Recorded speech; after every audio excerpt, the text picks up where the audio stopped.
4절까지의 말씀을 우리 같이 한 목소리로 공독해 올리도록 하겠습니다. 같이 공독하겠습니다. 모세가 그의 장인 미디안 제사장 이드로이의 양들을 치더니 그때를 광야 서쪽으로 인도하여 하나님의 산 호렙에 이르매 여호와의 사자가 떨기나무 가운데서부터 나온 불꽃 안에서 그에게 나타나시니라. 그가 보니 떨기나무에 불이 붙었으나 그 떨기나무가 사라지지 아니하니라.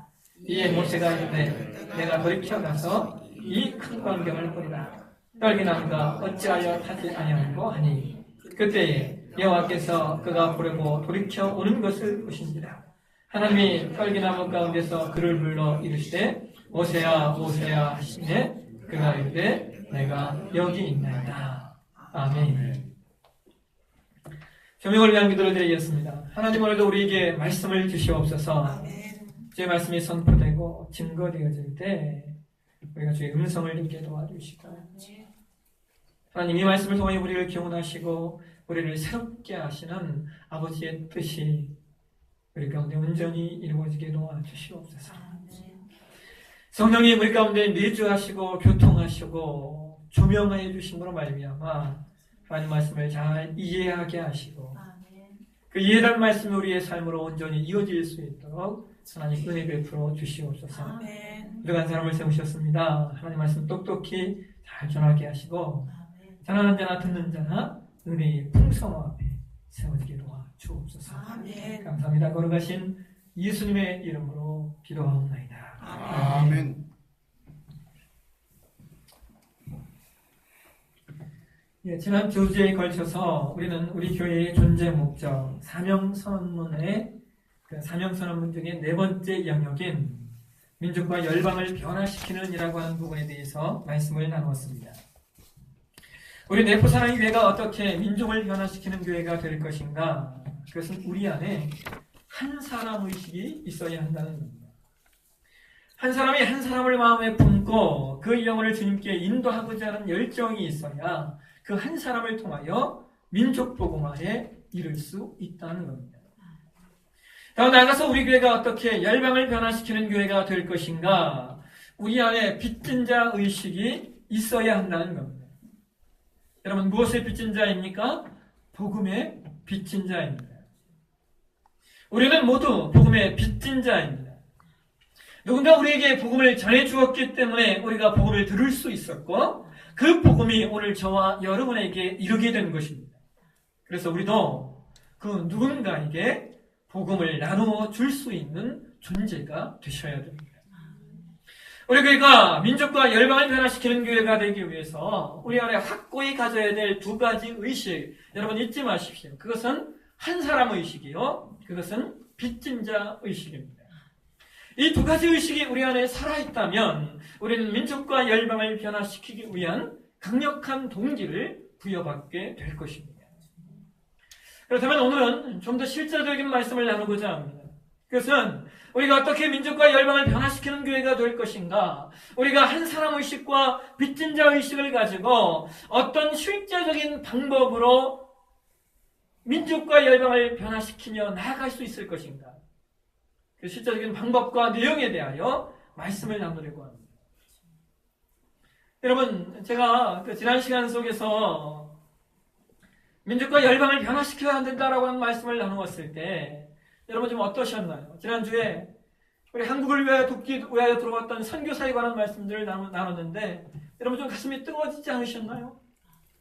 그들이 이 땅을 돕기 위해서 들어왔던 그 선교의 헌신 여러분 우리는 가슴이 뜨거워졌습니다.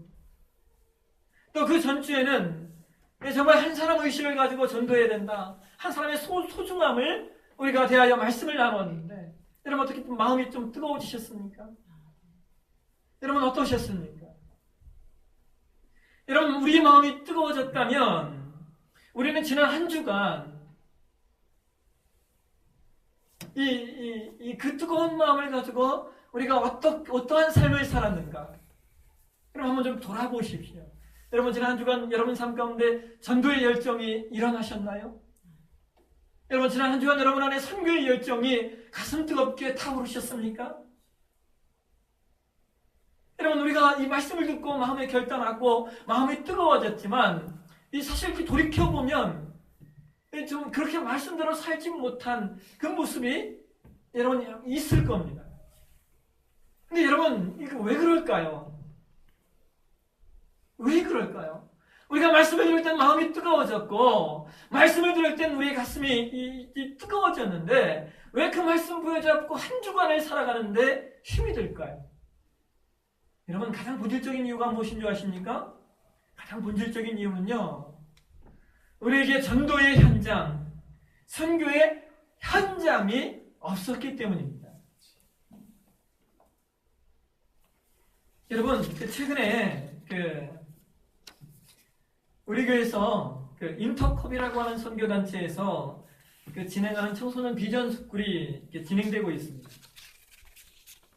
지난주 토요일에 예비 모임을 갖고요. 이번 주부터 정식 모임이 시작이 되었는데요. 여러분, 스텝이 누구냐면, 주의하시는 어른들도 계시지만, 청소년 비전 스쿨을 진행하는 스텝들이 누구냐면 똑같은 청소년들이에요. 청소년 비전 스쿨인데, 예배를 인도하고 찬양을 인도하고 하는 아이들이 똑같은 아이들이에요. 똑같은 청소년들입니다. 근데 여러분, 제가 그 아이들이 찬양을 인도하는 걸 볼 때 얼마나 여러분 가슴이 뜨겁든지요. 아이들이 찬양을 하는데 정말 은혜스럽게 찬양하고요. 그 찬양에 감동이 있어요.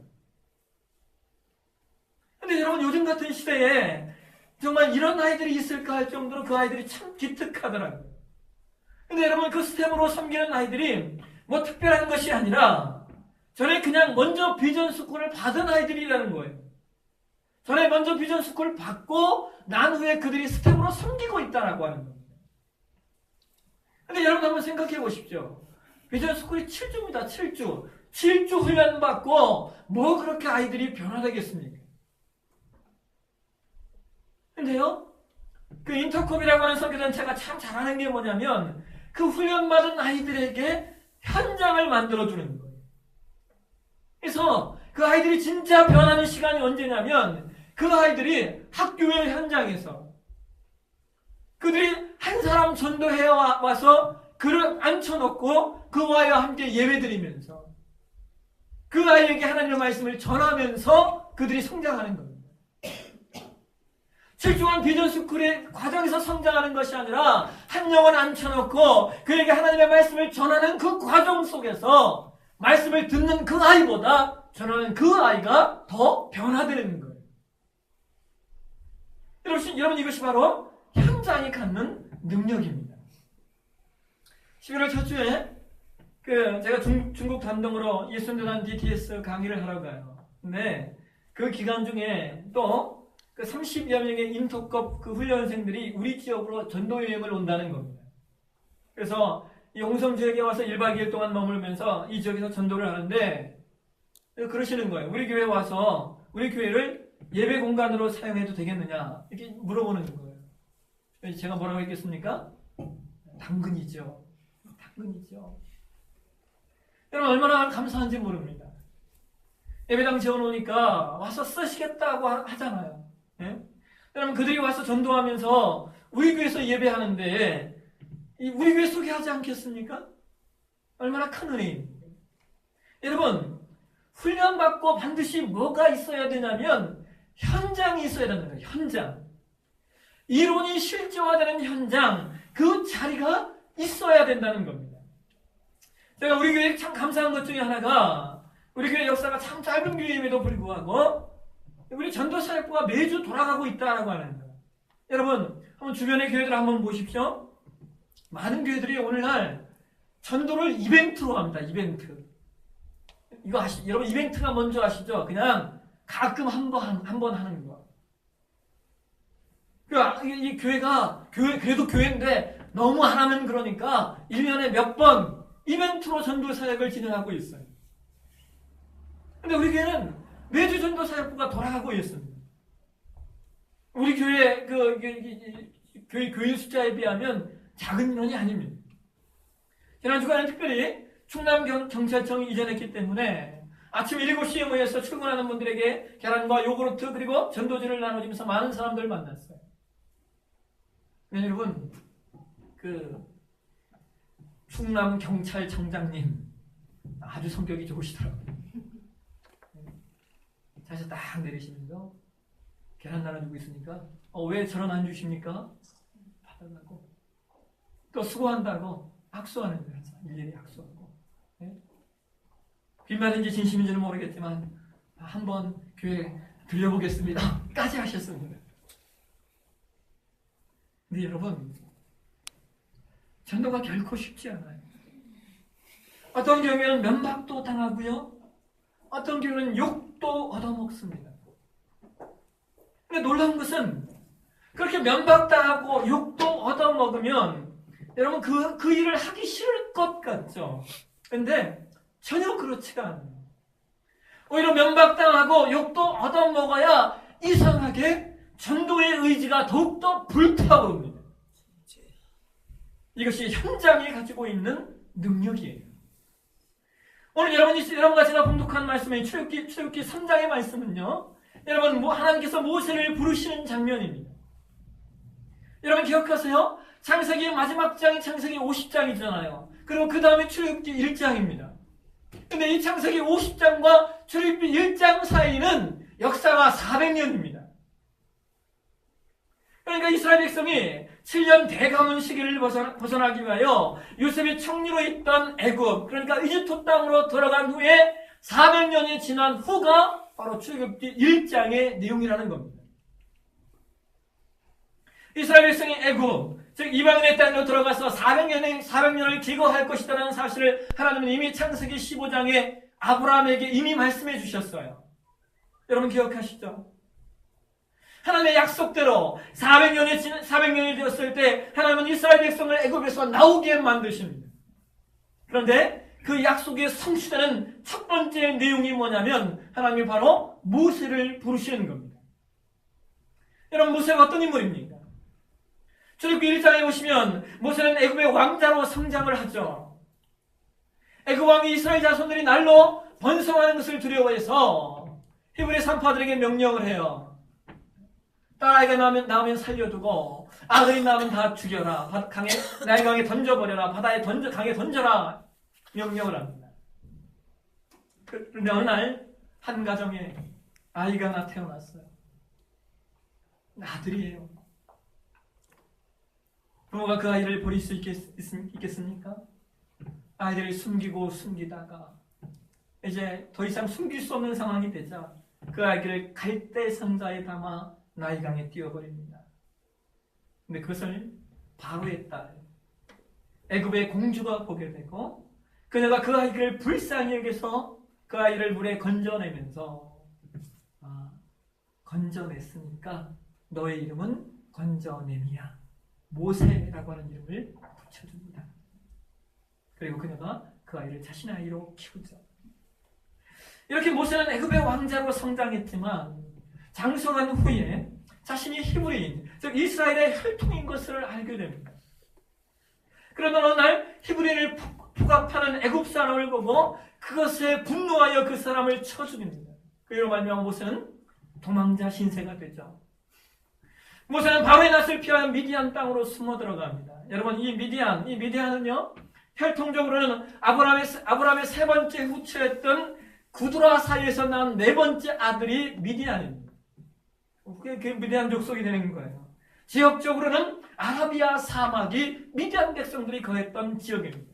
그러니까 모세는 바로의 칼을 피하여서 아라비아 사막으로 도망친 겁니다.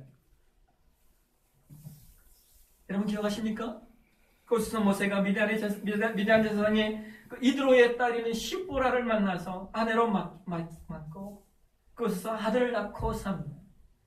여러분 모세가 그 미디안 광야에서의 자기의 인생, 자기의 삶이 어떠했는가를 가장 잘 표현하고 있는 말씀이 뭐냐면 출애굽기 2장 22절 말씀. 우리 한번 같이 보실까요? 출애굽기 22장 말씀. 우리 같이 한번 읽겠습니다. 시작. 그가 아들을 낳으매 모세가 그의 이름을 게르솜이라 하여 이르되 내가 타국에서 나그네가 되었음이라 하였더라. 여러분, 이 말씀을 공동번역 성경에 보게 되어지면 공동번역 성경은 아주 더 신랄하게 표현하고 있어요. 이렇게 말합니다. 십보라가, 참 번역이 그렇죠. 한국 우리 개혁 성경에서는 십보라인데 공동번역은 십보라라고 번역을 했어요. 십보라가 아기를 낳자 모세는 내가 낯선 고장에 몸부쳐 사는 식객이 되었구나 하면서 아기 이름을 게르솜이라 지었다. 여러분, 이 모세의 신선함이 느껴지십니까? 아들 낳고 기뻐해야 되는데 기쁨이 없이 내가 타국에서 나그네 되었다. 내가 낯선 고장에서 몸 빌붙여 사는 식객이 되었다라고 하면서 아들의 이름을 붙여준 이 모세의 마음. 여러분, 이것이 모세의 상황입니다. 놀라운 것은 하나님은 바로 그와 같은 상황, 그와 같은 환경, 그와 같은 신세의 한탄의 자리에 머물러 있던 모세를 오늘 저와 여러분이 봉독한 말씀 출애굽기 3장에 보시면 그를 찾아오십니다. 여러분 기억하시나요? 하나님께서 모세를 찾아와 부르셨을 때 모세는 하나님 앞에 여러 가지 모습으로 변명하면서 그 부르심에 반응하지 않습니다. 출애굽기 3장 13절을 보시면 모세가 그렇게 말하고 있어요. 모세가 하나님께 아뢰되 내가 이스라엘 자손에게 가서 이르기를 너희의 조상의 하나님이 나를 너희에게 보내셨다 하면 그들이 내게 묻기를 그의 이름이 무엇이냐 하리니 내가 무엇이라고 그들에게 말하리까? 하나님은 이 모세의 말을 듣고 14절 이하에 나는 스스로 있는 자라 I am who I am 말씀하시고 나서 하나님의 존재성을 쭉 말씀하십니다. 그러다 또 모세는 이렇게 4장 1절에 들어가서 또 하나님께 이렇게 말씀하는 거예요. 그들이 나를 믿지 않고 내 말을 믿지 않으면 어떡합니까? 그러자 하나님이 다시 한번 모세에게 말씀하십니다. 그것이 4장 10절 이하의 말씀인데요. 여러분 한번 보실까요? 4장 10절에서 오 주여 나는 본래 마음을 찾아서 주께서 그의 종에게 명령하신 후에서 역시 그러하니 나는 밀과 같고 혀가 분하지 않습니다. 여호와께서 그에게 이르시되 누가 사람의 입을 찌었느냐 누가 말을 못하는 자나 못 듣는 자나 눈 밝은 자나 맹인이 되게 하느냐 나 여호와가 아니냐 이제 가라 내가 내 입과 함께 있어서 할 말을 가르치리라.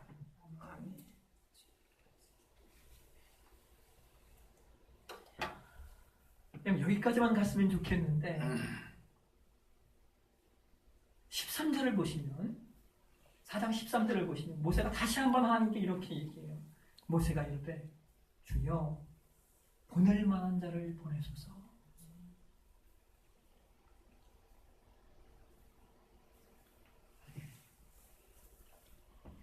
하나님께서 내가 누구인지 또 이 여러 가지 이적을 보여주시면서 하나님의 하나님 되심을 그렇게 확인시켜 주었는데도 불구하고 모세가 말하는 거예요. 하나님 보낼 만한 자를 보내소서. 하나님 화가 나셨습니다. 저기 4장 14절에 보시면 성경이 그렇게 기록하고 있어요. 여호와께서 모세를 향하여 노하여 이르시되 레위 사람 내 형 아론이 있지 아니하냐. 그가 말 잘하는 것을 내가 아노라. 그가 너를 만나러 오나니 그가 너를 볼 때 너희 그의 마음에 기쁨이 있을 것이라. 여러분 이런 웃지 못할 우여곡절을 거쳐서 모세는 아론과 함께 애굽 왕 앞에 나가게 됩니다. 근데 여러분 참 웃기지 않습니까? 모세는 적어도 한때는 왕자로 성장했던 사람이에요. 당시 이집트는 그 당시 대제국이었습니다. 한때는 적어도 대제국의 왕자로 성장했던 모세, 그가 왜 이렇게 되었냐는 겁니다. 우리는 흔히 마음이 약하고 속 좁은 사람을 가리켜 새가슴이라고 말하는데 모세가 왜 이렇게 새가슴이 되었을까요? 여러분, 모세가 이런 존재가 될 수밖에 없었던, 이런 상황에 이를 수밖에 없었던 그 이유는 그가 미디안에서 살았던 기간이 너무나 오래되었기 때문입니다. 사도행전 7장에 가시면 스데반 집사의 설교에서 모세가 미디안 땅에 머물렀던 시간을 확인할 수 있는데요. 사도행전 7장 29절과 30절에 성경이 이렇게 말하고 있습니다. 모세가 이 말 때문에 도주하여 미디안 땅에서 나그네 되어 거기서 아들들을 낳으니라. 40년이 참에 천사가 시내 산 광야 가시나무 떨길 가운데서 그에게 보이거늘. 여러분, 모세가 이렇게 마음 약하고 주저주저하는 사람이 된 이유는 그가 있어야 할 자리, 그가 존재해야 될 자리, 그 현장을 떠나 40년을 현장과 상관이 없는 상태에 머물러 있었기 때문입니다. 여러분, 저는 이 상황이 충분히 이해가 됩니다. 저는 학교에도 신학을 했는데요. 저와 함께 신학을 했던 많은 동기들 가운데 많은 사람들이 지금 그 목회를 하고 있지 않아요. 어떤 사람은 심지어 어떤 사람은 교회와 상관이 없이 사는 사람도 있는 걸 보았어요. 제가 가끔 동기들을 만나면 그런 얘기를 하죠. 언제 다시 목회 현장으로 돌아올 거냐? 왜 목회하지 않고 있어? 얘기하면 그들이 한결같이 얘기하는 내용이 뭔지 아십니까? 그들이 이렇게 얘기합니다. 처음에는 조금만 있다 해야지 했다는 거예요. 조금만 있다 해야지. 지금 상황이 좀 어려우니까, 환경이 어려우니까 조금 있다 목회해야지 했는데 지금은 돌아갈 수가 없대요. 왜냐하면 목회자로서의 현장감을 완전히 상실했기 때문에 돌아올 수 없다는 겁니다. 여러분, 비단 이런 일들이 목회의 일뿐이겠습니까? 얼마나 많은 사람들이 자신의 꿈과 비전을 잃어버리고 사는지 모릅니다. 모두 다 상황과 환경 때문에 현장을 떠났기 때문입니다. 그런데 여러분, 재밌는 것이요, 출애굽기 5장 이하에 보시면 하나님께서 모세에게 말씀하실 때 계속적으로 등장하는 말씀들이 뭐냐면, 하나님께서 모세와 아론에게 이르시되라고 하는 표현이 계속 등장해요. 7장 8절에도 등장하고 7장 20절에도 등장하고 12장 1절에도 여호와께서 애굽 땅에서 모세와 아론에게 일러 말씀하시되라고 하면서 하나님께서 모세에게 말씀하셨다라고 하는 내용과 모세와 아론에게 말씀하셨다라고 하는 내용이 반복되어 기록이 되어 있습니다. 그런데 여러분, 저렇게 13장 이후부터는 하나님께서 모세와 아론에게 같이 말씀하셨다는 내용이 없습니다. 그냥 하나님께서 모세에게 말씀하셨다, 이겁니다. 처음에 아론은 모세와 함께 하나님의 말씀을 듣는 자였다가 시간이 가면 갈수록 모세만 하나님의 말씀을 듣게 돼요. 처음에는 모세가 이스라엘 백성들에게 말하는 것이나 혹은 바로왕에게 말하는 것이나 모두 아론을 통해서 말합니다. 그러다가 시간이 가면 갈수록 모세는 바로이든 백성이든 직접적으로 말하기를 시작합니다. 여러분, 왠지 아십니까? 모세가 현장을 회복했기 때문에. 여러분, 여러분의 신앙이 왠지 좀 루즈하고 왠지 이 신앙이 이게 신앙인가 싶으실 때가 있다면, 여러분, 그것을 회복하는 단 하나의 조건, 그것은 여러분이 현장으로 가시는 거예요. 전도의 현장에 서시면 현장이 회복되는 거예요. 영목고 무시하는 그 시간 속에서 우리의 영성이, 우리의 신앙의 야성이 회복됩니다. 여러분, 내가 사는 게 뭔가? 내 인생이 왜 그러지? 인생이 뭔가 우울증과 회의가 찾아오십니까? 여러분, 선교의 현장으로 가십시오. 선교의 현장에서 왜 내가 살아야 하고, 왜 내가 존재하고, 내가 무엇을 해야 할 것인가를 보게 됩니다. 여러분, 살다보면 아프신 분들, 다 그런 건 아니지만 아프신 분들, 현장이 없기 때문에 그래요. 여러분, 그거 아시지 않습니까? 육체적으로도 우유 먹는 사람보다 우유 배달하는 사람이 훨씬 더 건강한 법이고요, 정신적으로도 할 먹는 분들보다 할 많은 분들이 훨씬 더 건강한 법입니다. 여러분, 우리 교회 아기 엄마들이, 아기 엄마 아빠가 우리 교회 아기들이 많이 있는데, 제가 좀 하나 부탁드리고 싶은 게 있어요. 저기서 들어야 되는데, 아기들 키울 때 좀 벌벌벌 좀 떨지 마십시오. 아기들이 얼마나 귀한지 제가 압니다. 여러분, 제가 봐도 이뻐 미치겠어요. 막 건드리고, 너무 이쁘니까 막 건드리고 싶은 거예요. 그냥 놓아둘 수 없을 정도로 이쁘다는 거 저도 잘 압니다. 네, 여러분, 아기들도요, 삶의 현장이 필요해요.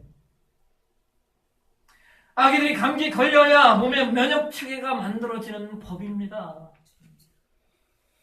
아이들이 배고파 울어 제쳐봐야 인생은 이렇게 노력해야 되는구나를 배웁니다. 막 울어 제쳐야 먹을 수 있구나, 그 현장을 배우게 되는 거예요. 성질 버리니까 그래서 안 된다고요? 아니요. 그건 완전히 방치된 아이들을 이야기하는 것이고 대부분 그렇죠. 여러분 가서 이 유아교육 그 책 한 권만 사보십시오. 여러분 지구상에서 아기들이 가장 성장하기 좋은 곳이 어딘지 아십니까? 북유럽이에요. 북유럽. 잘 사는 나라잖아요. 북유럽의 나라들은 아이들의 놀이터마저도 놀이터 위치마저도 설정해요. 제가 예전에 읽었던 한 글에 의하면 스웨덴에 유학 갔던 한국 사람이 스웨덴 아내를 얻어서 그와 함께 한국으로 귀국했어요. 그런데 아내가 어느 날 스웨덴으로 돌아가야 되겠대요. 그래서 남편이 왜 그러냐 했더니 여보, 아이들 놀이터 위치가 응단에 있어요. 응단에. 이게 말이 돼요? 어떻게 아이들 놀이터를 응단에다 만들어 놓는 나라가 어디 있습니까? 여보, 우리 스웨덴으로 돌아가요. 이렇게 얘기하더라는 거예요. 놀이터 위치마저도 소중하게 여기는 자녀 교육으로 위해선 최선을 다하는 그 북유럽의 엄마들. 네, 여러분 그거 아십니까? 북유럽의 엄마들은 아기가 젖달라고 보채면 절대로 바로 주지 않습니다. 시간 되면서 기다려요. 2분, 3분 기다렸다가 그 아이에게 비로소 젖을 물려요. 왠지 아십니까? 아기에게 인내심을 배우게 하기 위해서 아이들이 배웁니다. 이 세상은 기다려야 되는구나. 인내하지 않으면 얻을 것이 없구나. 젖 한 끼 먹는 순간에 아기가 삶의 현장을 배우게 되는 거예요. 사랑하신 여러분, 저는 우리 네포 사랑의 교회가 현장이 살아있는 교회가 되었으면 좋겠습니다. 아멘. 여러분, 현장이 살아있다는 이야기는 야성이 살아있다는 거예요. 아멘. 우리의 갇힌 사자가 아니라 넓고 넓은 별판을 휘어잡고 활보하는 사자라는 겁니다. 여러분, 우리 교회가 현장에 살아있는 교회가 되기 위해서 여러분 전도의 현장에 참여하십시오. 또 우리 교회가 현장에 살아있는 교회가 되기 위해서 여러분 우리 선교지로 가셔야 됩니다. 선교지로 가셔야 됩니다.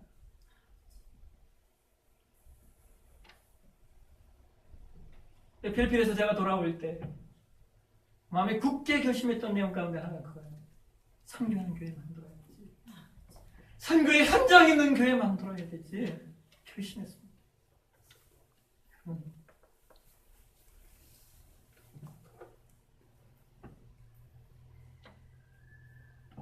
적금 넣고 계십니까? 예? 선교지 가기 위해서 적금 붓고 계신가요? 매달 5만원씩 10만원씩 넣으십시오. 그래서 한 시간 지난 다음에 만들어서 선교 현장 가자고요. 제가 지금 하나 생각하는 것 중에 이번 달부터는, 다음 달부터는 이 여공부 우리 시작해야 되겠다는 생각을 하고 있습니다. 하자. 그래서 선교 현장 갔을 때 여러분 베트남을 가든 뭐 캄보디아를 가든요 영어는 해야 돼요. 그냥 영어. 이건 선교의 기본이에요. 그러니까 이 그냥 같이 영어 공부해야 되겠다 해서 좀 준비돼서 선교 현장 가야 좀 이 효과가 있지 않겠습니까?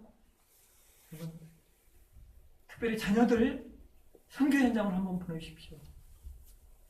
애들이 180도 달라집니다. 180도 맞죠? 360도, 180도 맞죠? 180도 달라집니다. 현장이 주는 위기예요. 우리 네포 사랑의 교회가 현장에 살아 역사하는 교회, 현장에 능력이 있는 교회로 세우셨으면 좋겠습니다. 우리 같이 한번 기도할까요?